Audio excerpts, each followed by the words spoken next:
সরকারি চাকরিতে আবেদনের বয়সসীমা ৩৫ করার দাবিতে শাহবাগে সমাবেশ করছেন চাকরি প্রার্থীরা। আন্দোলনকারীদের পক্ষ থেকে বলা হচ্ছে যে গত ১৫ বছর আওয়ামী লীগ সরকারের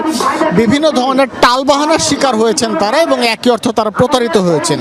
এবং এছাড়াও শিক্ষা ব্যবস্থায় দীর্ঘদিন ধরে কোনো ধরনের সংস্কার না করার ফলে তাদের বিভিন্ন কারণে বিভিন্ন সময় তাদের যে শিক্ষা জীবন, সেই শিক্ষা জীবনে বিভিন্নভাবে ক্ষতিগ্রস্ত হয়েছে।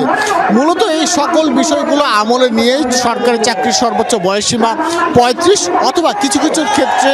শর্ত সাপেক্ষে উন্মুক্ত রাখার জন্য কিন্তু তারা তাদের এই যে দাবি, সেই দাবির পক্ষে আন্দোলন চালিয়ে যাচ্ছে। এবং তাদের আশা বর্তমান সরকার, অন্তর্বর্তীকালীন সরকার দ্রুততম সময়ে তাদের দাবি মেনে নেবে এবং একই সাথে বর্তমান যে একটি শোষণহীন এবং বৈষম্যহীন সমাজ প্রতিষ্ঠার লক্ষ্যে বাংলাদেশ এগিয়ে যাচ্ছে, সেক্ষেত্রে সরকার দ্রুততম সময়ে আন্দোলনকারীদের দাবি মেনে নিয়ে তাদের সঙ্গে আলোচনায়